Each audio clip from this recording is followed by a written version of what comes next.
तो तृतीय वर्ष राजनीति विज्ञान के प्रथम फर्स्ट पेपर में जो अपने पाश्चात्य राजनीतिक विचारक और विचारधाराएं हैं उसके अंदर आज अपन अरस्तु के दास्ता संबंधी विचार को देखेंगे। अरस्तु के दास्ता का सिद्धांत ये एक बड़े प्रश्न के रूप में भी आता है।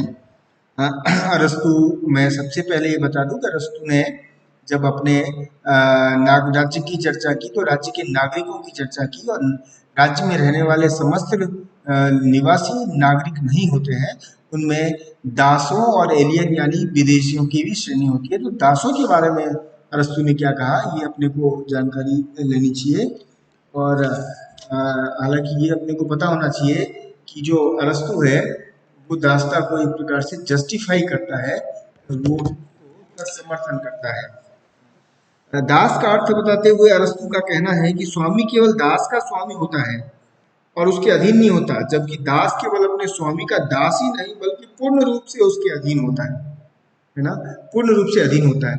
अब इसको वर्तमान परिप्रेक्ष्य में देखने का प्रयास हम न करें, बल्कि समकालीन जो यूनान और समकालीन विश्व में जो प्रचलित प्रथा थी दास प्रथा, और उस समय ये प्रथा प्रायः सभी जगह प्रचलित थी, उसी के संदर्भ में अरस्तु इसकी व्याख्या करता है। कहता है कि कोई भी व्यक्ति जो स्वभाव से अपना नहीं है बल्कि दूसरों का है और फिर भी मनुष्य है, वह निश्चित रूप से अपने स्वभाव से ही दास है। यानी कि जो स्वयं अपने बारे में विवेकपूर्ण तरीके से नहीं सोच सकता वो दास है। ऐसा मनुष्य मनुष्य होते हुए भी दूसरों की संपत्ति है, यानी कि वो दूसरों की संपत्ति है और वह कार्य करने का केवल एक साधन है, उसके लिए प्रयोग किया जाता है। यानी कि वह कार्य करने का एक साधन है, एक इंस्ट्रूमेंट है, एक यंत्र है जिसका उपयोग प्रायः स्वामी करते हैं। तो स्पष्ट है कि दास कौन है। अरस्तु ने बताया जो स्वयं अपने विवेक का के से निर्णय खुद के बारे में न लेकर बल्कि वो अपने अधीन नहीं है वो, और जो दूसरों की संपत्ति है, जो स्वभाव से दास है, और जो यंत्र है वो दास है। पॉलिटी में ही अरस्तु ने जब दास प्रथा की व्याख्या की है तो उसमें दासता की आवश्यकता का उल्लेख किया है कि दासता की आवश्यकता क्यों है। अरस्तु दासता की स्थिति को बनाए रखकर अपने देश की एक जो उसका आदर्श राज्य था उसकी आर्थिक राजनीतिक सांस्कृतिक श्रेष्ठता को बनाए रखना चाहता था। आर्थिक राजनीतिक सांस्कृतिक श्रेष्ठता को बनाए रखना चाहता था। ये एक प्रकार से अरस्तु दासता की आवश्यकता यानी औचित्य को सामने रख रहा है। फिर अरस्तु अपने देश का उत्पादन बढ़ाने में दास प्रथा का बड़ा योगदान मानता था। अपने राज्य के नागरिकों में न्यायाधिकरण व राजकीय सेवाओं में सक्रिय रूप से सहभागिता निभाने के लिए भी प्लेटो दास प्रथा को अनिवार्य मानता था। यानी अपने राज्य के नागरिकों में न्याय के प्रति, राजकीय सेवाओं में भागीदारी और न्याय के प्रति विश्वास को बढ़ाने के लिए दास प्रथा को उचित मानता था। अरस्तु के अनुसार राज्य के नागरिकों को दास प्रथा में के रहते जो भी अवकाश या जो समय उपलब्ध होता था वो उससे अपने बौद्धिक, दार्शनिक, सांस्कृतिक चिंतन को विकसित करते थे, जिसका अंतिम लाभ मिलता था राज्य को। यानी कि अगर उसका कहना था कि जो राज्य के नागरिक थे वो दास प्रथा होने के कारण वो जो अपना चिंतन मनन करते थे, अपनी बुद्धि विवेक का प्रयोग सांस्कृतिक दार्शनिक उच्चता प्राप्त करने के लिए करते थे, वो अवरुद्ध हो जाएगा अगर दास प्रथा नहीं होगी तो। और इस प्रकार दास प्रथा राज्य की उच्चता में सहयोगी है क्योंकि इससे जो उसके नागरिक हैं उनको राज्य के बारे में सोचने का समय मिलता है। और उस समय की जो आवश्यकता अथवा राजनीतिक चिंतन की सैद्धांतिक आवश्यकता थी उसको ध्यान में रखते हुए अरस्तु ने दास प्रथा को आवश्यक माना। मैंने कहा था कि दास की व्याख्या इस प्रकार से की है। अरस्तु ने दास को संपत्ति के सजीव अंग के रूप में स्वीकार किया है। मनुष्य अपने आप में एक संपत्ति है। उसकी मान्यता है कि जहाँ गृह प्रबंध एक कला है, उसके उचित संपादन के लिए विभिन्न उपकरणों की आवश्यकता होती है। उनमें से कुछ उपकरण सजीव होते हैं और तो कुछ निर्जीव यंत्र, कुछ अपन देख सकते हैं जिसकी सहायता से अपन कार्य संपन्न करते हैं, और कुछ सजीव जैसे मनुष्य, ऐसे मनुष्य जो दूसरों के अधीन रहकर कार्य कर सकते हैं, जो अपना विवेक का इस्तेमाल नहीं करते हैं बल्कि दूसरों के कहने से कार्य करते हैं। उससे इस दास को अरस्तु के जीवन कार्यकलापों के को संपन्न करने वाला एक उपकरण ही माना गया है।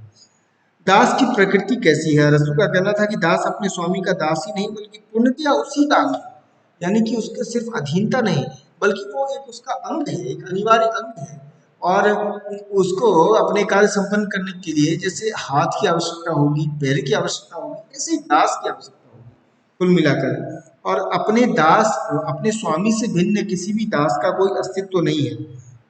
स्वामी का अपना पूर्ण रूपेण स्वतंत्र एवं जीवन अस्तित्व है और वो उसके ऊपर दास उसके ऊपर ही निर्भर करता है। स्वामी से भिन्न उसका कोई अपना अस्तित्व नहीं है। दासता के दो प्रकार बताए अरस्तु ने। अरस्तु कहता है कि पहले प्राकृतिक और दूसरे वैधानिक या कानूनी। प्राकृतिक दासता क्या है? अरस्तु का मत है कि शासक और शासित से ही स्वामी और दास का निर्धारण होता है। शासक और शासित से, कौन शासक है कौन शासित? शासक और शासित तत्व न केवल जीवधारियों में अपितु निर्जीवों में भी दृष्टिगोचर होता है। जैसे संगीत में समरसता इस कारण होती है कि इसके कुछ स्वर, लय तथा ताल की प्रधानता ये होती है, जबकि दूसरे अपेक्षाकृत गौण होते हैं। अतः एक प्रकार से स्वर शासक है और दूसरे प्रकार के शासित। संगीत का उदाहरण देते कहता है कुछ तो प्रधान स्वर होते हैं और कुछ गौण। तो गौण जो है वो दास है। गृह स्वामी, गृह स्वामिनी, संतान एवं दास तीनों पर शासन करता है। यानी कि गृह स्वामी जो है वो अपने गृह स्वामिनी या पत्नी, संतान और दास तीनों पर शासन करने का अधिकार रखता है। यदि हम मानव के आंतरिक जीवन पर विचार करें तो आत्मा शासक व शरीर शासित होता है। आत्मा शासक और शरीर शासित होता है। खैर ये थोड़े से हाई स्टेज पे जाएंगे तो जब हम दीनदयाल उपाध्याय का इंटीग्रल ह्यूमनिज्म पढ़ते हैं तो उसमें भी कुछ हालांकि दास्तानी है लेकिन कैसे मन बुद्धि विवेक, मन बुद्धि शरीर आत्मा, इसकी चर्चा की है व्यष्टि समष्टि परमेष्टि, उसकी बात करते हैं लेकिन वो अपने अलग विषय में है, अलग फर्स्ट ईयर में है वो। फिर श्रेष्ठ योग्यता वाले लोगों का अपेक्षाकृत निकृष्ट योग्यता रखने वाले लोगों पर शासन करना उपयोगी होता है, राज्य के लिए अनिवार्य भी होता है। व्यक्ति यदि दूसरों की संपत्ति बनने के योग्य है तो ही वो दास होता है। अगर वो अपना खुद का नहीं सोच सकता तो वो दूसरों के अधीन रहना पड़ता है। दास की प्रकृति ऐसी क्षमता होती है कि वो शारीरिक श्रम संबंधी कार्य कर सकते हैं।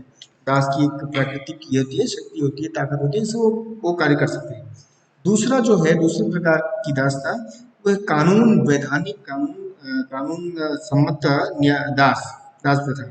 जैसे उसमें उल्लेख करता है युद्ध में पराजित हुए लोग दास होते हैं। और अरस्तु ऐसी दासता को ठीक नहीं मानता, अनुचित मानता है। आधुनिक में अंतर्राष्ट्रीय कानून के अंदर किसी भी विजित देश के नागरिकों को दास नहीं बनाया जाता है, लेकिन प्राचीन यूनान और प्राचीन विश्व में ये प्रथा प्रायः प्रचलित थी। यूनान में भी थी कि युद्धबंदियों को दास बनाया जाता था। प्राचीन मध्यकालीन भारत में और तुर्की और ऐसे अमेरिका में ऐसी प्रथा थी कि जो जो जीत लेता था किसी विजित प्रदेश का शासक जो है वो अपने पराधीन राष्ट्रों के लोगों को दास बना लेता था। तो वो कानून जनित जो दास बनाने की प्रथा थी, अरस्तु उसका समर्थन नहीं करता। इसके अनेक उदाहरण है। मध्यकाल में तो हम देखते हैं कि भारत में मोहम्मद गोरी का दास ही एक बाद में दास वंश को जन्म देता है, कुतुबुद्दीन ऐबक। और बाद में एक बड़े दास का उदाहरण और आता है। कई दास है मध्यकाल युग में। अलाउद्दीन खिलजी का एक दास था, मलिक काफूर, जो बाद में उसका प्रधान सेनापति बना, उसके विजय अभियानों में साथ रहा। इसी प्रकार एक अफ्रीकी दास था, हबशी जिसको कहते थे, अबिसिनियाई याकूत, है ना, जिसका एक ऐतिहासिक कैरेक्टर भी है। तो ये दास प्रथा तो रही है कई कई जगह पे, और हालांकि कई बार विकृत हो जाती है ये। अभी हमने इराक में और सीरिया में और अनेक स्थानों पर देखा कि आईसिस के, इस्लामिक स्टेट के आतंकवादियों ने किस प्रकार अपने से मत भिन्न रखने वाले समुदायों को, यजीदी महिलाओं को दास बनाया और बहुत ही खराब स्थिति में रखा। तो वो इस प्रकार की जो प्राचीन यूनान से चली आ रही परंपरा है विधि क्षेत्रों के लोगों को दास बना लेना, उसका उपयोग करना, इसको उचित नहीं मानता है। तो उचित किसको मानता है अरस्तु? जो प्राकृतिक रूप से दास होते हैं, प्राकृतिक रूप से दास बनने की योग्यता रखते हैं।